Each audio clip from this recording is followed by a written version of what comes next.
व्यक्तीनं डॉक्टर बाबासाहेब आंबेडकर पुतळ्याच्या समोरील असलेली संविधान प्रस्ताविका जो स्टॅच्यू होता तो स्टॅच्यू तोडून एक विटंबना केली। त्यानंतरून परभणीमध्ये सर्व भीमसैनिकांच्या वतीने एक निषेध मोर्चा काढण्यात आला, परंतु संध्याकाळी ज्या वेळेस काही गोष्टी घडल्या त्या गोष्टीचा आणि भीम अनुयायांचा काही एक संबंध नसताना देखील काही समाजकंटकांनी त्या ठिकाणी जाऊन अक्षरशः त्या गावामध्ये तोडफोड केली, व्यापारी वर्गांची दुकानं उद्ध्वस्त करून टाकली, जाळपोळ केली। आमचा भीमसैनिक कदापि अशा काही गोष्टी करणार नाही।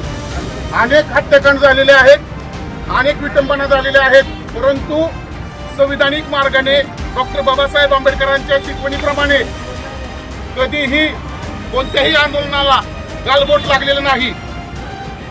हे शासनाचं जबाबदारीने बोलतोय की हे सर्व षडयंत्र शासनाचं आहे, सरकारचं आहे, राज्याच्या सरकारचं आहे, केंद्राच्या सरकारचं आहे।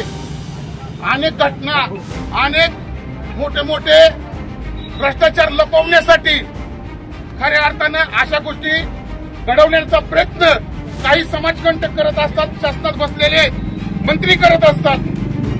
परंतु सर्वांच्या नादी लागलं पाहिजे, परंतु भीमसैनिकांच्या नादी कधीही लागण्याचा प्रयत्न या जातीवादी सरकारने करू नये असं जाहीर आव्हान मी या ठिकाणी सोशल मीडियाच्या माध्यमातून सांगू इच्छितो। त्याचबरोबर फलटणमध्ये 2011 साली कोम्बिंग ऑपरेशन झालं होतं।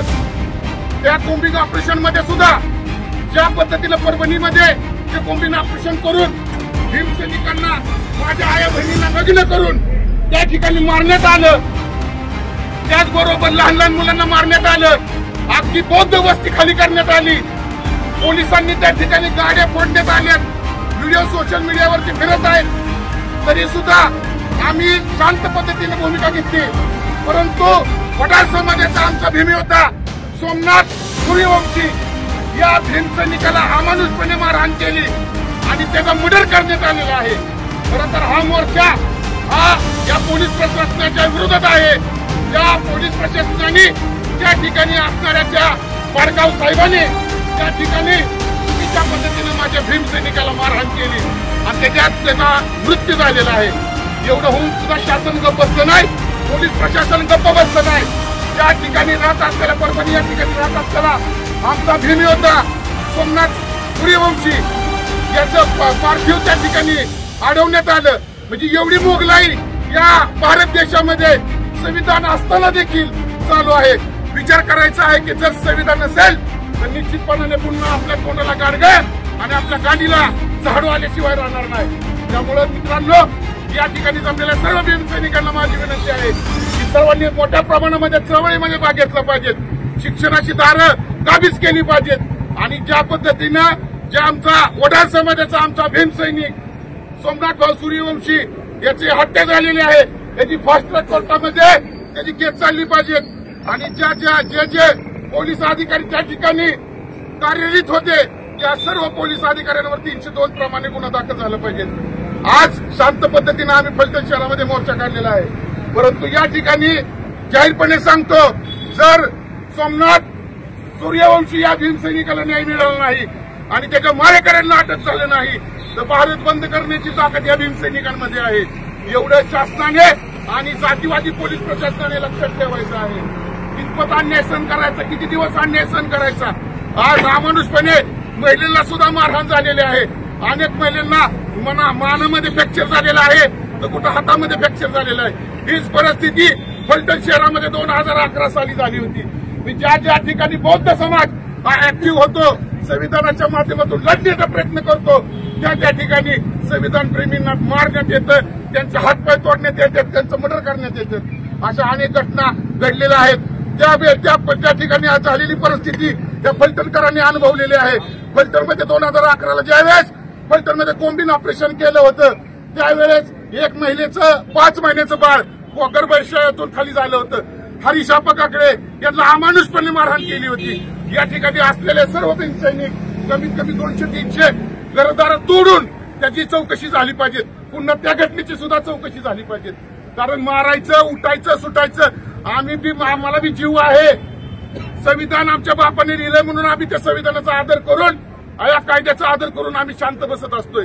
परंतु ज्या वेळेस सहनशीलता संपते, एखाद्या रस्त्याने जाणाऱ्या कुत्र्याला तरी दगड मारला तरी तो जीव वाचवण्यासाठी अंगावर धावून येतो. आम्ही तर माणसं आहोत, परंतु या शासनाच्या दरबारी आमच्या माणसांना किड्या मुंग्याची त्या ठिकाणी गिनती केली जाते. जो सो उठतोय भीमसैनिकांवर अन्याय अत्याचार करतोय, जो सो उठतोय आमच्या आया बहिणींवर अन्याय अत्याचार करतोय. इथून पुढे कधीही कुठला अन्याय सहन केला जाणार नाही. जशास तसं कुणीही अन्याय केला तर त्या व्यक्तीला जशास तसं उत्तर देण्यात येणार आहे. फलटणमध्ये सुद्धा काही मनुवादी पिल्लावर आता उपजरायला लागलेले आहे. काही कालांतराने आपले ठेकेदार असतील किंवा कोण असेल, अशा लोकांना नाहक त्रास ते भाडखाऊ लोक आता करायला लागलेले आहेत. परंतु मला एवढं सांगायचं आहे की भीमसैनिकांमध्ये तुमच्यामध्ये फलटण हे ऐतिहासिक शहर आहे. छत्रपती संभाजी महाराज यांचे सासरवाडी, छत्रपती संभाजी महाराज यांचे आजूळ आणि छत्रपती शिवाजी महाराज यांची सासरवाडी असणार आहे. फलटण शहर आहे, ऐतिहासिक गावाचं शहर आहे.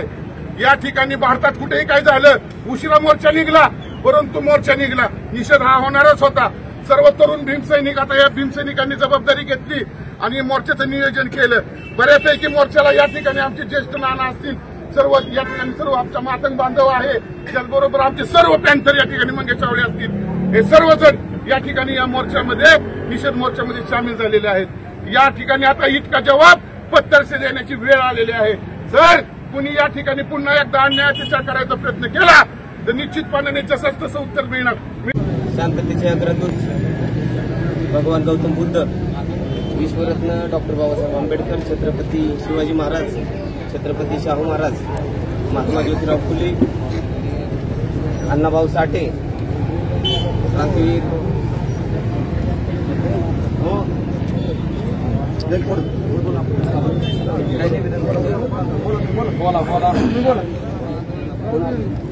उमाजी नाईक यांना अभिवादन. आज या ठिकाणी फलटणमधून परभणीच्या घटनेचा निषेध करण्यासाठी मूक मोर्चा निघलेला आहे. सर्व भीमसैनिक यांनी हा मोर्चा आयोजित केलेला आहे. सागर आयहोळे असतील, शनी काकडे असतील, विकी काकडे, त्यांच्याबरोबर असणारे सहकारी यांनी या मोर्चाचे आयोजन केलेले. निषेध नोंदवत असताना परभणी येथे संविधानाची प्रतिकात्मक पुतळा फोडण्यात आला. त्याचा निषेधार्थ ही सगळी महाराष्ट्रभर आज पडसाद पडत आहे. खरं संविधान तिथं मोडलेलं आहे का? खरं संविधान संसदेत मोडलं जातंय. याच्या पाठीमागं तुमचं कुणाचंच लक्ष नाही. खरं संविधान कुठं आहे तर संसदेत आहे. तिथून आज भारत घडला जातो, भारताचा कारभार चालला जातो. आज भारताचं संविधान तिथं तोडलं जातंय. खऱ्या अर्थाने भारताचं संविधान संसदेत मोडलं जातंय. आज इथं प्रतिकात्मक पुतळ्याचं तिथं विटंबना झाली म्हणून आज सर्व भीमसैनिक यांचा भावनेचा उद्रेक झालेला आहे. परभणीत इतकी गंभीर घटना झालेली आहे. त्या ठिकाणी परभणीमध्ये घटनेचा क्रम असं तुम्हाला सांगतो. ज्या वेळेस अशी घटना झाली त्यावेळेस जिल्ह्याचे प्रमुख, जिल्हा पोलीस प्रमुख तसेच जिल्हाधिकारी ही गंभीर घटनेची दखल घेण्यासाठी त्या परभणीमध्ये आले. परभणीमध्ये आले असता सर्व भीमसैनिक तिथं बाबासाहेबांच्या पुतळ्याला अभिवादन करण्यासाठी गेले. साहजिकच आहे, अशी जर घटना झाली तर भीमसैनिक चौतळून उठतोच. जो उठत नाही तो शंडच आहे. आज त्या ठिकाणी जिल्ह्याचे प्रमुख येत असतील, जिल्हाधिकारी त्या परभणीमध्ये येत असतील तर तिथं असणारा भीमसैनिक यांची बातचीत झाली. त्यावेळेस बातचीत झाली असताना त्यांनी त्या भीमसैनिकांनी त्या पोलीस प्रमुखांना सांगितलं की उद्या आम्ही याचा निषेध म्हणून आम्ही शांततेच्या मार्गाने मूक मोर्चा निवेदन देण्यासाठी, जसं आपण मंगळवार पेठेतून बौद्ध समाज व इतर समाजातील लोक या ठिकाणी निवेदन देण्यासाठी आलो. जिल्हा पोलीस प्रमुखांच्या उपस्थितीमध्ये, जिल्हाधिकारी यांच्या उपस्थितीमध्ये सर्व भीमसैनिकांनी सर्व त्यांची चर्चा एकमत होऊन जर उद्याचा दिवस शांततेच्या मार्गाने जर मोर्चा निघत असेल तर त्या ठिकाणी गदारोळ होण्याचा कोणतंच कारण नाही. त्याच्या पाठीमागं इतकं मोठं षडयंत्र आहे. ही सर्व भीमसैनिकांवर तुम्ही आणलेलं आहे. ज्या वेळेस भारत बंदची हाक बांगलादेशींच्या विरोधात भाजपने दिली, त्या दिवशी परभणी बंद करण्यात आलं. योगायोग होता तो, ज्या वेळेस परभणी बंदचे हाक जिल्हाधिकारी आणि जिल्हा पोलीस प्रमुख यांच्या उपस्थितीमध्ये शांततेत पार पाडण्यासाठी भीम सैनिकांनी त्या जिल्हाधिकाऱ्यांना सांगण्यात आलं एकदम परिस्थितीप्रमाणे की बाबा कोणतंही गदारोळ होणार नाही, शांततेच्या मार्गाने जाणार आहे आणि उद्या आम्ही परभणी बंद करणार आहे. योगायोग असा होता, भारत बंद मध्ये जे बांगलादेशी घुसलेले आहेत त्यांचा निषेध करण्यासाठी भारत बंदचे हक्क भाजपने दिले होते.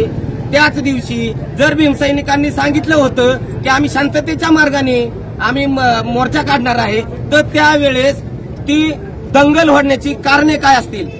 काही त्या ठिकाणी मनुवादी किडे भाडकाव साले निळ्या रंगाचे त्यांनी गमजे अंगात घालून भीमसैनिकांवर येण्यासाठी त्या ठिकाणी तोडफोड दगडफेक केली, केवळ फक्त भीमसैनिकांवर येण्यासाठी. जे दंगलखोर होते ते सगळे कुणाचे कार्यकर्ते होते? काय संबंध होता? जर आदल्या दिवशी जर सगळं समेट झाला होता, जिल्हाधिकारी जिल्हा पोलीस प्रमुख यांच्याबरोबर यांच्या उपस्थितीमध्ये शांततेत पार पाडणार असण्याची घोषणा दिली, त्यांनी वादा केला होता, तरी सुद्धा त्या ठिकाणी कोणताच भीमसैनिक अशी गद्दारी करणार नाही. जर एखाद्या अधिकाऱ्याला जर शब्द दिला तर तो अधिकाऱ्याला ते शब्द देतात, त्याच्यात कोणतीही चूक करणार नाहीत, ही माझा विश्वास आहे. मग एवढा दंगल काढण्याचं कारणच काय होतं? ही भीमसैनिकांवर येण्यासाठी, बौद्ध समाजावर येण्यासाठी एक आमचा संविधान प्रेमी सोमनाथ सूर्यवंशी ह्याला मारण्याचं कारण काय होतं?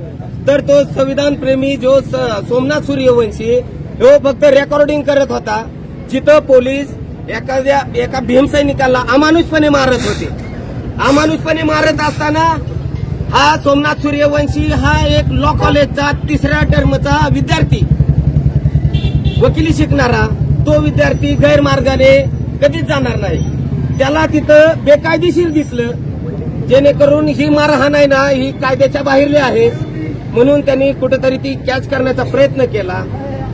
ही कायद्याच्या बाहेरला आहे. एक वकील काय करू शकतो? जर एखादा कायद्याच्या बाहेरून एखादा वागत असेल तर त्याला कायद्याचंच नॉलेज सांगणार. जी त्या वकिलाला जी बेकायदेशीर दिसलं, जी पोलीस त्या भीमसैनिकाला अमानुषपणे मारत असताना व्हिडिओ काढली, ती व्हिडिओ काढण्याचा राग त्या पोलिसांनी परभणीचा जो कोण पीआय होता शरद मरे व तो तरमुन का काय त्या पीएसआयचं नाव, या पीआय शरद मरे आणि पीएसआय आणि एपीआय या तिघांनी मिळून त्या व्हिडिओ काढणाऱ्या सोमनाथ सूर्यवंशीला पकडून आणलं आणि व्हिडिओ काढतोय म्हणून त्याला बेदम मारहाण केली. त्या बेदम मारहाणीमध्ये त्याचा मृत्यू झाला.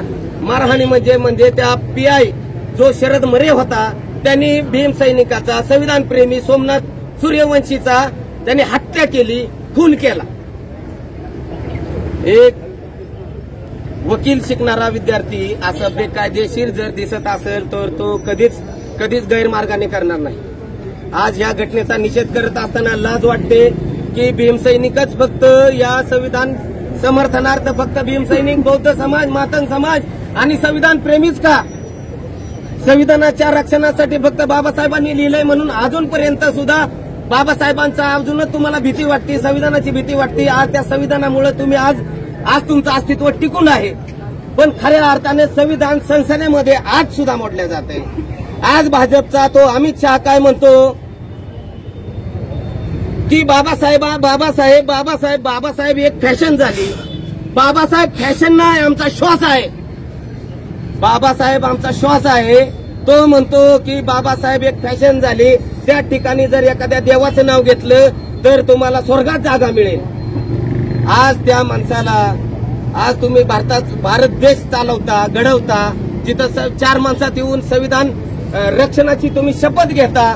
तुमची पदाची, तुमच्या कार्याची सुरुवात तुम्ही संविधानाची शपथ घेऊन करता आणि नंतर परत त्या संविधानाबद्दल, बाबासाहेबांबद्दल ज्या संविधानाचे शिल्पकार डॉक्टर बाबासाहेब आंबेडकर आहे त्यांच्याबद्दल तुम्ही गैरवर्तणूक पद्धतीने वागता. कुठपर्यंत ही सहन करणार आहे? भारत सरकार कुणाचं पण असो, काँग्रेस असो नाही तर भाजप असो, दलितांवर हे अन्याय होतच असणार आहे. जर या महाराष्ट्राचा आता निवडणूक झाली, या महाराष्ट्राचं पालकत्व जर फडणवीस साहेबांनी घेतलं असेल, जर मुख्यमंत्री तुम्ही न्यायाचंच असताल, फडणवीस साहेब तुम्ही जर मुख्यमंत्री न्याय देण्यासाठी जर असाल आणि महाराष्ट्राचं जर तुम्ही पालकत्व घेत असाल, तर त्या परभणीमधील पीआय शरद मरे व पीएसआय आणि तो एपीआय याला रिमूव्ह फ्रॉम सर्व्हिस तुम्ही करताय का नाही ते सांगा. निलंबन ही छाटछूट गोष्ट आहे हो. 4 दिवसांनी त्याला अर्धा पगार आणि तो तिथं कार्यरत राहणारच आहे. तुमच्याकडे गृहमंत्रीपद आहे, तुम्ही ते जे अधिकारी जे आहेत पोलीस अधिकारी त्यांचं रिमूव्ह फ्रॉम सर्व्हिस करताय का नाही, त्यांचं बेदखल तुम्ही त्यांना सर्व्हिसमधून काढताय का नाही. याच्या अगोदर तुमच्याकडेच सत्ता होती, तुम्हीच मुख्यमंत्री होता, त्यावेळेस भीमा कोरेगावची दंगली घडवण्यात आली, त्याच्यात अजून आम्हाला न्याय मिळाला नाही. तोपर्यंत अजून पाऊल टाकलं नाही, तोपर्यंत दंगली घडवायला सुरुवात केली. आम्ही फक्त सणच करायचं, आम्ही फक्त मरूनच जायचं, आम्ही फक्त तोपलाच जायचं, आम्ही फक्त गोळ्यांचाच धनी आहे. तुम्ही आम्हाला गोळ्या घालण्यापेक्षा दुसरं काय करू शकता? आम्हाला खोट्या केसमध्ये डांबू शकता, आम्हाला कुठेतरी खून करू शकता. पण आम्हाला वाटतं की फडणवीस साहेब तुम्ही जर न्यायाचं असाल तर त्या अधिकाऱ्यांवर तुम्ही कारवाई करू शकाल. एवढेच बोलतो आणि झालेल्या घटनेचा मी निषेध करतो. जय भीम, जय भारत, जय संविधान.